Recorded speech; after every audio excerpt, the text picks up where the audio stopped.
que je vous propose, c'est de commencer par me présenter, vous présenter un petit peu la palette de mes savoir-faire, vous présenter pourquoi il est important d'être présent sur les réseaux sociaux et ce que vous pouvez y faire. Donc, je suis Virginie Docarmo, j'ai créé VD Communication, qui est une agence de communication particulière puisque je vends des séances de travail à l'heure, je vais chez le client et nous faisons des séances de travail où j'accompagne sur de la stratégie et de l'opérationnel, ou alors je forme les gens pour qu'ils puissent apprendre à le faire eux-mêmes.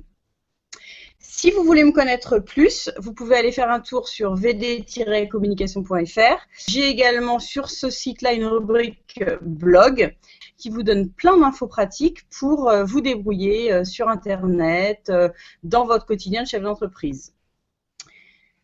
Pourquoi est-ce qu'il faut être présent sur les réseaux sociaux? Déjà, première raison, c'est que si vous n'y êtes pas, vous laissez la part belle aux concurrents. Et en plus, vous ne savez pas ce qu'on dit sur vous. Donc, il vaut toujours mieux avoir un profil qui soit correctement renseigné, au moins avec le site internet, le mail, le téléphone et l'activité 4-5 lignes. Même si vous n'avez pas grand-chose à mettre régulièrement dessus, au moins, il y a un moyen de vous contacter, il y a un appel à l'action possible. L'autre raison, c'est que si je suis un consommateur et que je cherche les coordonnées ou le nom d'une entreprise et qu'elle n'y est pas, je vais trouver ça suspect, puisqu'aujourd'hui, beaucoup d'entreprises sont sur Internet et les réseaux sociaux, et beaucoup de personnes ont le réflexe de se dire, si ce n'est pas sur Google, ça ne vaut rien. Même si vous n'avez pas de site Internet, vous pouvez quand même avoir une page Facebook, un profil Viadeo, un profil LinkedIn, un compte Twitter. Ça prend 5 minutes à faire.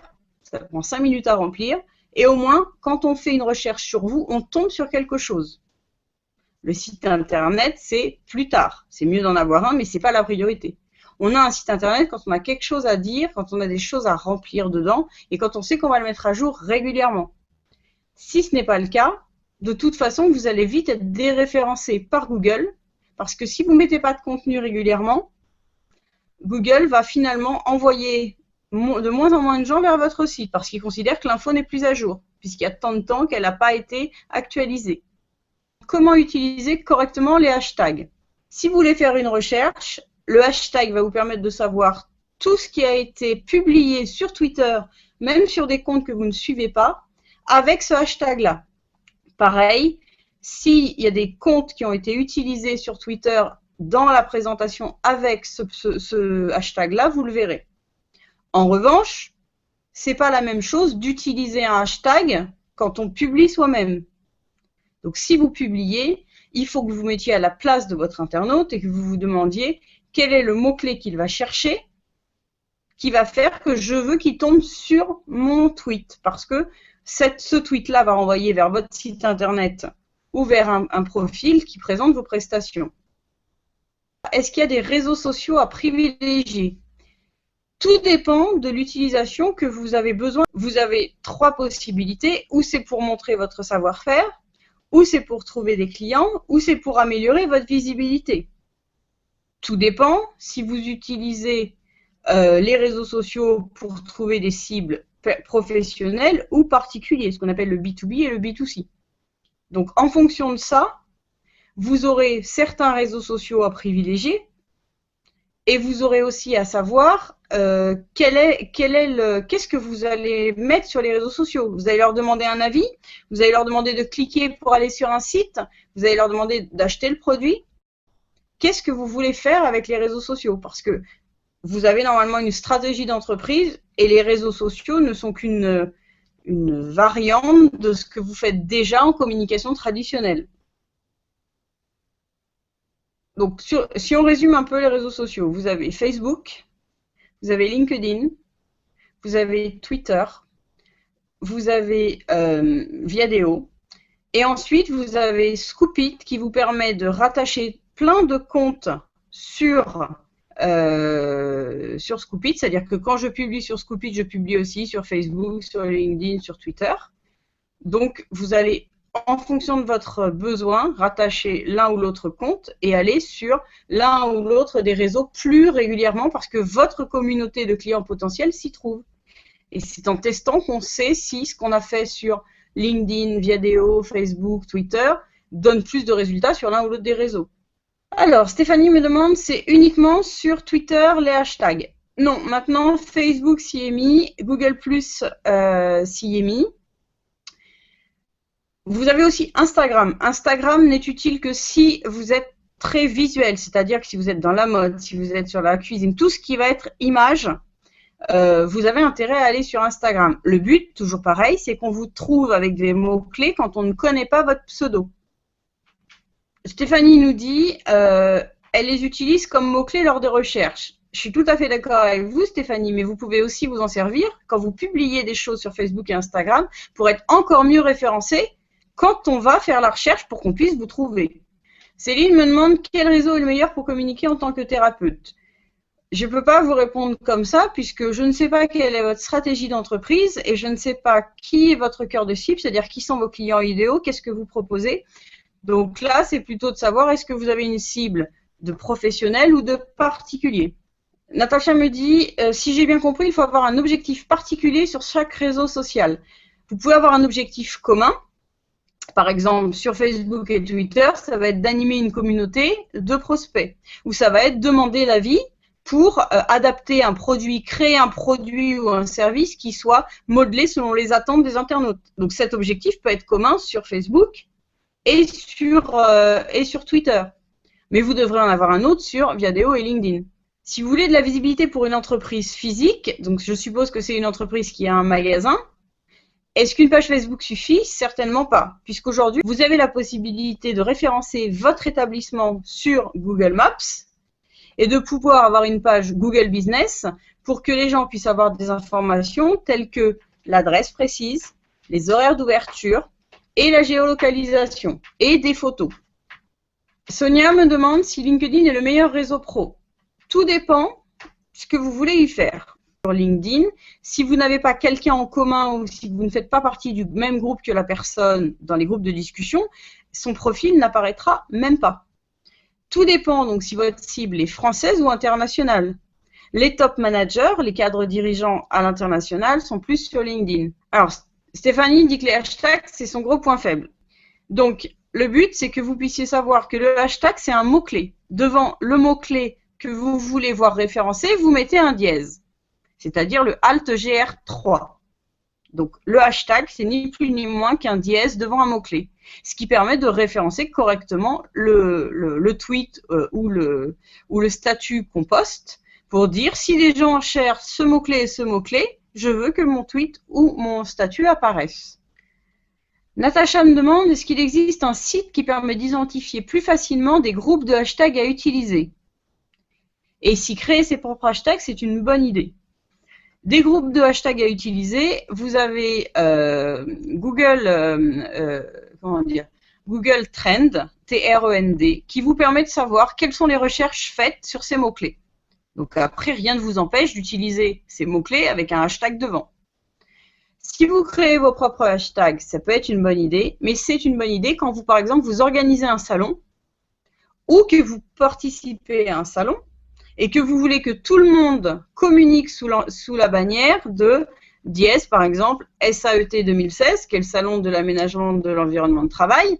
Donc, toutes les personnes qui vont participer au salon, qui vont y venir ou qui sont exposants, se regrouperont sous la bannière DIES SAET 2016. Par contre, ça n'empêche pas que ce hashtag est donné par l'organisateur du salon à tous les exposants, à tous les visiteurs, et vous pouvez ajouter votre propre hashtag au tweet. Mais je vous conseille de mettre l'officiel plus le vôtre. Alors, Céline me dit, vous parliez de Scoopit, c'est un regroupement de tous les réseaux sociaux. Pas uniquement, Céline. Scoopit s'écrit SCOOP.IT, et ça a deux vocations. La première des vocations, c'est de pouvoir lier vos comptes LinkedIn, Twitter, Facebook et vos groupes LinkedIn, vos pages LinkedIn et votre site, s'il est fait en WordPress, pour pouvoir publier de l'information sur Scoopit et que ça parte sur tous vos réseaux. Et deuxièmement, c'est de pouvoir trouver de l'information en mettant un mot-clé. Vous allez voir tous les utilisateurs qui ont ce mot-clé dans leur nom, tous les topics, donc tous les dossiers thématiques qui parlent de ce sujet, et tous les scoops, donc tous les articles qui ont été publiés. L'avantage aussi, c'est que vous allez pouvoir faire une veille, puisque vous allez créer votre propre dossier dans lequel vous allez mettre des mots-clés. Et tous les jours, Scoopit va vous dire, voilà, j'ai trouvé tant d'articles qui reprennent ces mots-clés. Est-ce que ça vous intéresse? Est-ce que ça ne vous intéresse pas? En fonction, vous allez ou le republier, ou le mettre à la poubelle. Le but, c'est que vous constituiez une audience de gens qui s'intéressent à cette thématique. Parce qu'évidemment, cette thématique-là est la vôtre, c'est votre savoir-faire. Et donc, vous voulez intéresser les gens à votre savoir-faire pour ensuite faire un appel à l'action qui est acheter, aller plus loin dans la prestation. Natacha me demande pour gagner du temps, est-ce qu'il existe des outils pour poster des publications sur plusieurs réseaux sociaux à la fois? Absolument. Vous avez donc Scoopit, vous avez Outsuite, vous avez également IFTT. Donc IFTT est intéressant parce que vous allez pouvoir faire des configurations. Si je publie sur Twitter, je veux que ça publie aussi sur LinkedIn. Si je publie sur mon site internet, je veux que ça publie aussi sur Twitter, Facebook, LinkedIn. S'il ne se passe rien sur le site internet, rien n'est publié. S'il se passe quelque chose, vous n'avez pas besoin de publier à 5 endroits. Vous publiez à un autre endroit. Natacha veut savoir quel temps il faut consacrer à l'animation pour que ce soit rentable. Alors, il n'y a pas, rien n'est défini comme ça. Tout dépend de votre activité, tout dépend de votre audience, tout dépend de ce que vous proposez. Ça va peut-être pour certaines être rentable très vite, c'est-à-dire que si je publie 4 fois et que j'ai un client qui a vu mon article, par exemple pour une conférence que j'organise et qui vient, il achète une place, c'est très rapide. Est-ce qu'on peut dire que c'est rentable une entrée à 10 € par exemple pour 4 heures ou 5 heures passées? Tout dépend, votre tarif horaire, tout dépend ce que vous avez vendu au client. Parce que si j'ai bien compris, vous avez une agence de communication, Natacha. Donc, tout dépend ce que vous avez vendu pour savoir si le prix de la prestation est à la hauteur de ce que vous avez, de ce que vous avez fait. Ensuite, au niveau de l'animation des réseaux, c'est pas une question de rentabilité, c'est une question de présence. Si je suis là, je vais être présent, je vais être vu, je vais me rappeler au bon souvenir de mon auditoire. Et cet auditoire, si c'est le moment pour lui d'acheter, comme il aura une de mes nouvelles régulièrement, il va passer par moi. Donc, tous les outils dont je vous parle, Facebook, LinkedIn, Twitter, Scoopit sont des outils gratuits, avec la nuance que Scoopit a une version de base gratuite. Et si par exemple vous voulez publier sur votre WordPress, c'est une version payante. Mais comme vous avez Outsuite et IFTT, vous pouvez vous en passer. C'est plus facile d'avoir la version payante Scoopit pour faire plein de choses quand on est une agence de communication et qu'on veut lier 50 comptes par exemple. Quand vous êtes à votre compte et que c'est pour votre propre communication, à mon avis, Outsuite et IFTT sont suffisants. Je vous propose qu'on parle un petit peu de Viadeo. Est-ce que certaines d'entre vous ont des comptes sur Viadeo et y vont de temps en temps? C'est-à-dire au moins une fois par mois.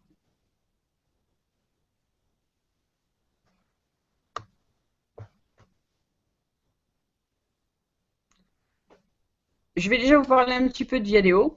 Donc Viadeo, si vous êtes en contact avec cette personne, elle verra vos actualités, vous verrez les siennes. Vous pouvez aussi créer une page de profil, donc là plutôt institutionnelle avec votre logo, l'adresse de votre site internet, vos actualités. Vous pouvez aussi avoir un groupe si vous souhaitez échanger avec votre auditoire sur une thématique. Mais vous pouvez surtout y prospecter. C'est-à-dire qu'aujourd'hui, la prospection traditionnelle, vous allez y passer un certain nombre d'heures, vous allez téléphoner, vous n'allez pas tomber sur la bonne personne, ce ne sera pas le bon moment, vous allez déranger la personne et vous n'aurez pas forcément le décideur au téléphone, vous aurez l'assistante. Et vous avez la possibilité de trouver n'importe quelle personne qui vous intéresse à partir du moment où vous savez quelle est votre valeur ajoutée par rapport à lui. Si vous le contactez, c'est que vous avez une valeur ajoutée à lui proposer. Il va avoir besoin de votre prestation. Donc, ce qui est important, c'est de se demander qu'est-ce que j'ai de différent par rapport aux autres qui font le même métier que moi et pourquoi est-ce que cette personne-là va être intéressée par ce que je propose. Il faut y aller régulièrement parce que si vous n'y allez pas régulièrement, vous n'allez pas pouvoir avoir un nombre suffisant de personnes qui a été contactées pour que ça puisse donner du résultat. Vous pouvez aussi aller voir qui a consulté votre profil Et vous pouvez aussi faire un message pour demander quel est l'intérêt de cette personne, pour laquelle de vos prestations elle est venue voir votre profil, par quel mot-clé elle vous a trouvé. Et vous avez également la possibilité de pouvoir faire des demandes de contact et demander à la personne pourquoi elle vous fait une demande de contact. Mais vous pouvez aussi exporter votre carnet d'adresses déjà existant dans LinkedIn et importer dans LinkedIn et exporter les contacts que vous êtes faits sous Viadeo et LinkedIn. Parce que vous pouvez aussi faire une newsletter. Qu'on soit bien d'accord, ce n'est pas une newsletter où vous proposez vos services, c'est une newsletter d'information. Puisque les gens ne vous ont pas autorisé à faire du démarchage commercial avec leur adresse email. Ils se sont mis dans vos contacts pour avoir vos actualités. Donc, vous êtes obligé d'avoir cette ligne de conduite si vous ne voulez pas que les gens se désinscrivent en masse et vous suppriment de leur contact. IFTT, Céline, oui, c'est uniquement en anglais, mais c'est très simple puisque vous avez des icônes. Donc, vous voyez bien le petit logo Instagram, Facebook. Au pire, vous avez Google Translate qui peut vous traduire des pages. Sur Facebook, vous pouvez aussi aller voir dans les événements parce que vous allez pouvoir inviter les gens à vos événements s'ils font partie de vos amis de profil. Vous avez aussi la possibilité de faire une newsletter.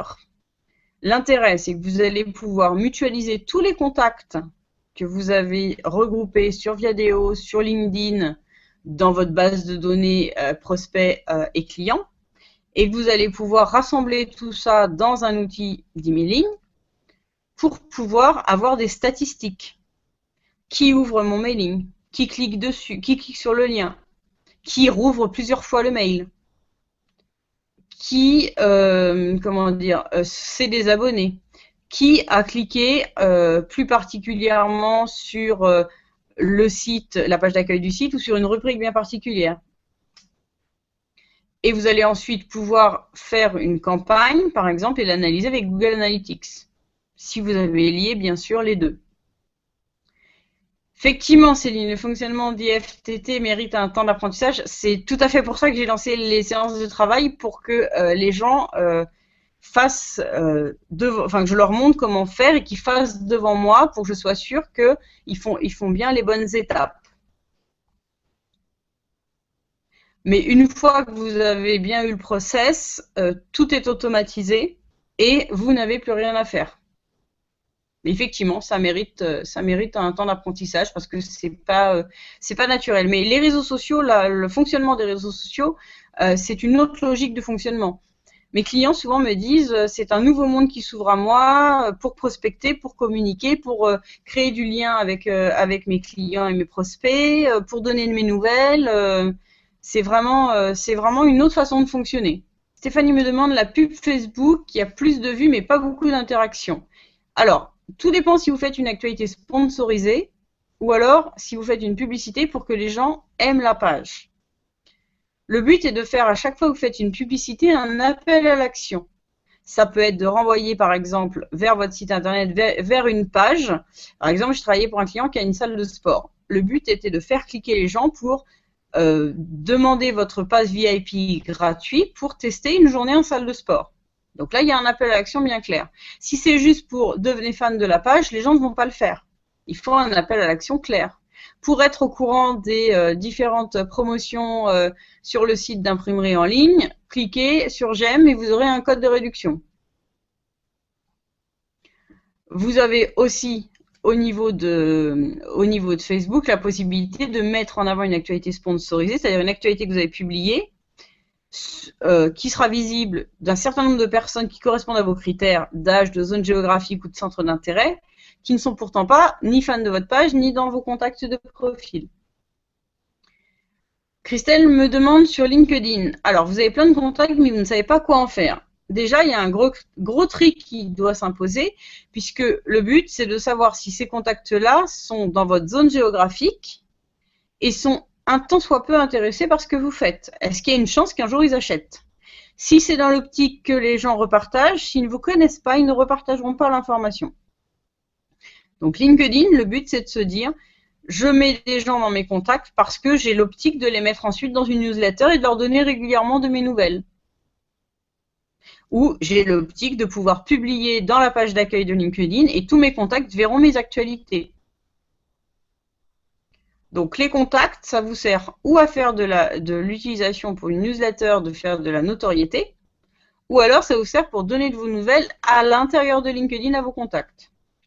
Christelle me dit, je dois rencontrer mes contacts LinkedIn.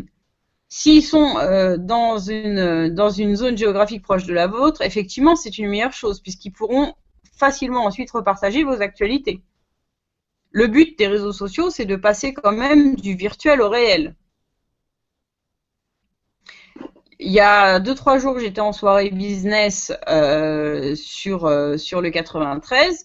Il y avait du speed meeting, donc on passe de table en table, on se présente 1 minute chacun. À 2 tables sur 4, les gens m'ont dit « Ah, mais on est en contact sur LinkedIn » ou « Ah, c'est vous, VD Communication ». Ça a permis une approche qui était beaucoup plus facile, puisque les gens avaient déjà vu passer des actualités, savaient déjà ce que je faisais. Donc la discussion a pu déboucher plus rapidement sur un désir de collaboration, alors que si vous n'êtes présent nulle part, vous devez recommencer la présentation à chaque fois à 0.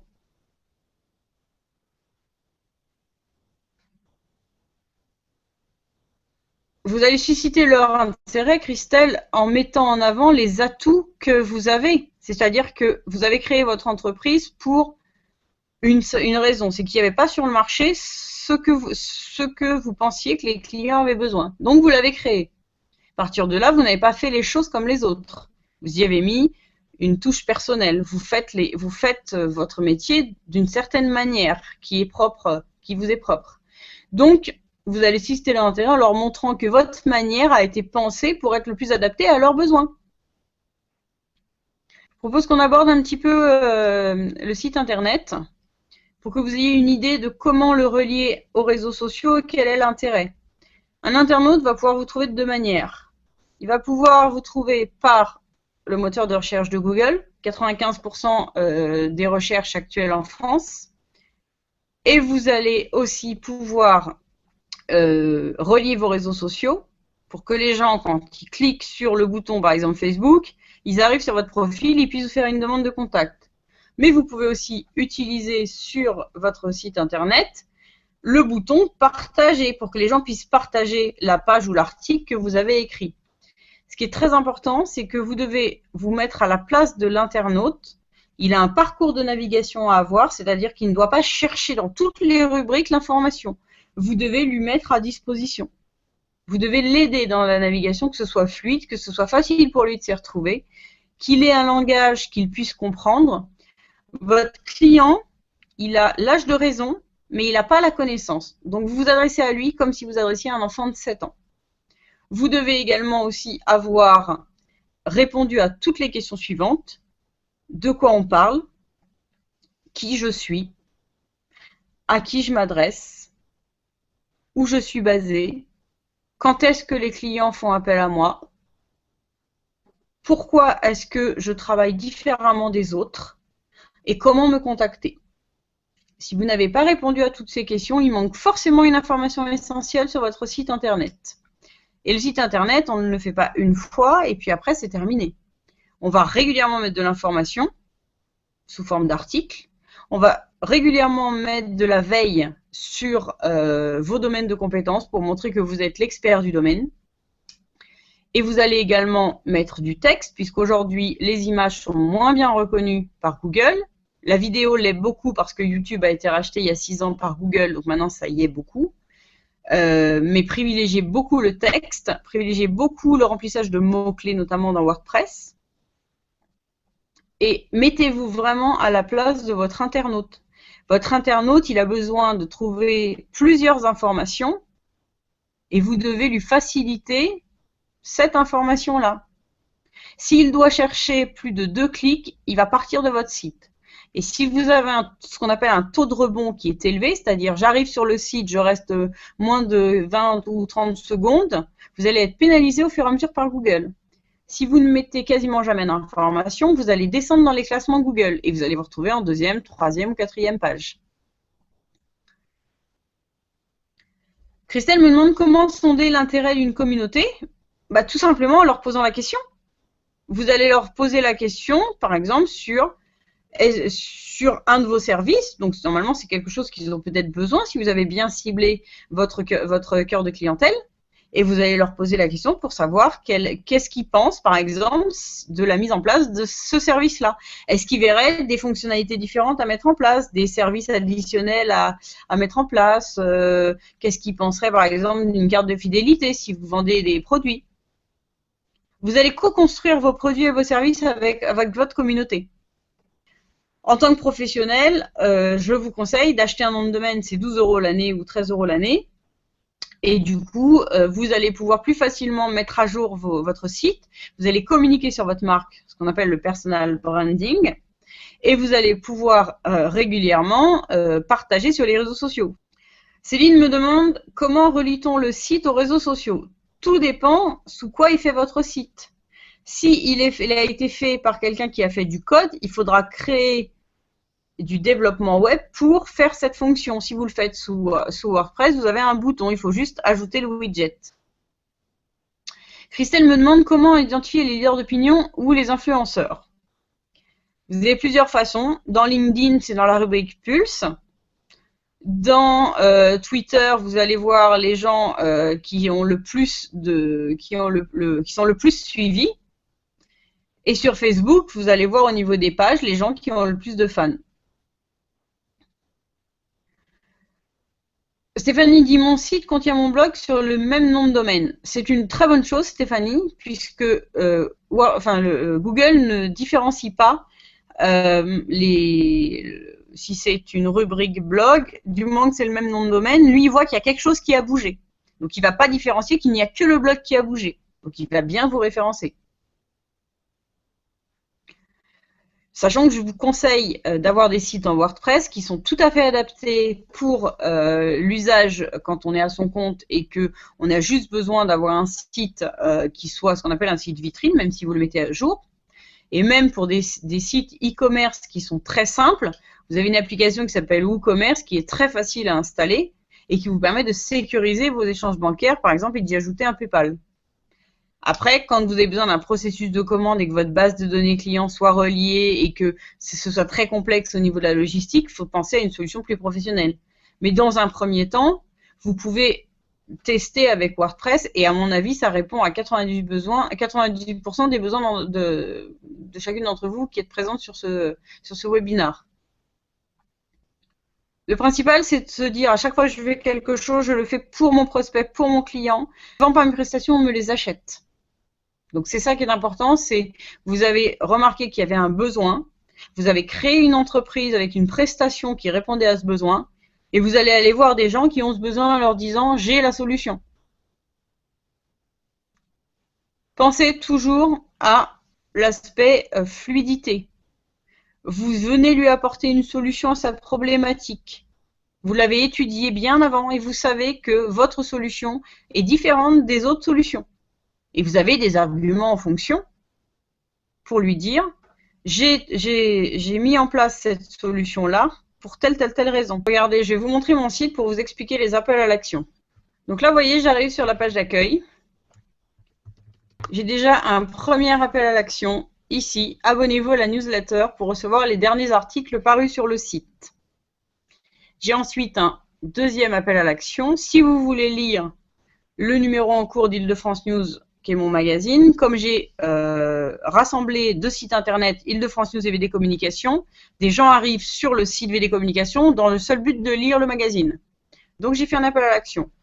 J'ai communiqué sur les réseaux sociaux sur mon blog, donc des gens viennent uniquement sur le site pour lire mon blog.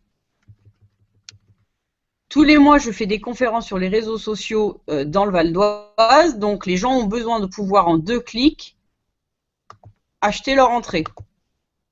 Et à droite, j'ai configuré mes topics sur Scoopit pour que dès que je publie une information dans mon topic, il se retrouve automatiquement sur mon site internet. Les 2 derniers appels à l'action, ça va être de découvrir les réalisations, télécharger le catalogue, acheter une heure de séance de travail ou poser des questions. Je ne dois pas avoir le mail uniquement sur la rubrique contact. Je dois faciliter la navigation de mon internaute pour lui permettre d'accéder facilement à l'information qu'il souhaite. Certains viennent sur mon site pour lire le magazine. Donc si je clique, vous voyez qu'en un lien, je suis arrivé. Vous voyez là, je peux lire le magazine en un clic, directement en ligne. J'ai aussi mis les derniers tweets que j'ai publiés automatiquement. Donc là, c'est la rubrique actualité. Il n'est pas là pour m'acheter quelque chose ici, il est là pour s'informer. Pareil sur la rubrique blog. Donc là, il a la liste de tous les articles qui ont été publiés depuis le début que je tiens ce blog. J'ai bien sûr la rubrique formation avec un appel à l'action, puisque ce que je veux, c'est récupérer le mail des gens qui s'intéressent aux formations réseaux sociaux. Donc, il y a toujours une demande, téléchargez le catalogue et mettez-moi le mail. Pensez toujours vous donner quelque chose en échange d'une information.